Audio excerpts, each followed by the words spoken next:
किसी श्रीमान जमींदार के महल के पास एक गरीब अनाथ विधवा की झोंपड़ी थी। जमींदार साहब को अपने महल का अहाता उस झोंपड़ी तक बढ़ाने की इच्छा हुई। विधवा से बहुतेरा कहा कि अपनी झोंपड़ी हटा ले, पर वह तो कई ज़माने से वहीं बसी थी। उसका प्रिय पति और इकलौता पुत्र भी उसी झोंपड़ी में मर गया था।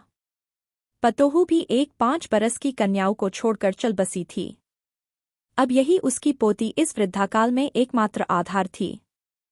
जब उसे अपनी पूर्वस्थिति की याद आ जाती तो मारे दो खके फूट फूट कर रोने लगती थी, और जब से उसने अपने श्रीमान पड़ोसी की इच्छा का हाल सुना, तब से वह मृतप्राय हो गई थी। उस झोंपड़ी में उसका मन लग गया था कि बिना मरे वहां से वह निकलना नहीं चाहती थी। श्रीमान के सब प्रयत्न निष्फल हुए, तब वे अपनी जमींदारी चाल चलने लगे। बाल की खाल निकालने वाले वकीलों की थैली गरम कर उन्होंने अदालत से झोंपड़ी पर अपना जान करा लिया और विधवा को वहां से निकाल दिया। बेचारी अनाथ तो थी ही, पास पड़ोस में कहीं जाकर रहने लगी। एक दिन श्रीमान उस झोंपड़ी के आसपास टहल रहे थे और लोगों को काम बतला रहे थे कि वह विधवा हाथ में एक टोकरी लेकर वहां पहुंची। श्रीमान ने उसको देखते ही अपने नौकरों से कहा कि इसे यहां से हटा दो, पर वह गिड़गिड़ाकर बोली, महाराज, अब तो यह झोंपड़ी तुम्हारी ही हो गई है, मैं उसे लेने नहीं आई हूं।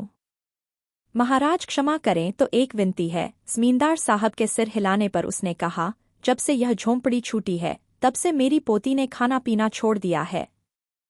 मैंने बहुत कुछ समझाया पर वह एक नहीं मानती। यही कहा करती है कि अपने घर चल, वहीं रोटी खाऊंगी। अब मैंने यह सोचा कि इस झोंपड़ी में से एक टोकरी भर मिट्टी लेकर उसी का चूल्हा बनाकर रोटी पकाऊंगी। इससे भरोसा है कि वह रोटी खाने लगेगी। महाराज, कृपा करके आज्ञा दीजिए तो इस टोकरी में मिट्टी ले आओ। श्रीमान ने आज्ञा दे दी। विधवा झोंपड़ी के भीतर गई। वहां जाते ही उसे पुरानी बातों का स्मरण हुआ और उसकी आंखों से आंसू की धारा बहने लगी। अपने आंतरिक दुख को किसी तरह संभाल कर उसने अपनी टोकरी मिट्टी से भर ली और हाथ से उठाकर बाहर ले आई। फिर हाथ जोड़कर श्रीमान से प्रार्थना करने लगी, महाराज, कृपा करके इस टोकरी को जरा हाथ लगाइए जिससे कि मैं उसे अपने सिर पर धर लूं। जमींदार साहब पहले तो बहुत नाराज हुए, पर जब वह बार बार हाथ जोड़ने लगी और पैरों पर गिरने लगी तो उनके मन में कुछ दया आ गई। किसी नौकर से न कहकर आप ही स्वयं टोकरी उठाने आगे बढ़े। ज्यों ही टोकरी को हाथ लगाकर ऊपर उठाने लगे त्यों ही देखा कि यह काम उनकी शक्ति के बाहर है। फिर तो उन्होंने अपनी सब ताकत लगाकर टोकरी को उठाना चाहा, पर जिस स्थान पर टोकरी रखी थी वहां से वह एक हाथ भी ऊंची न हुई। वह लज्जित होकर कहने लगे, नहीं, यह टोकरी हमसे न उठाई जाएगी।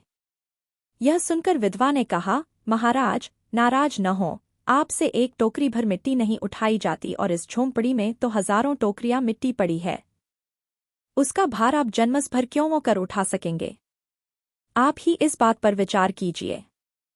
जमींदार साहब धनमद से गर्वित हो अपना कर्तव्य भूल गए थे, पर विधवा के उपर्युक्तर वचन सुनते ही उनकी आंखें खुल गईं।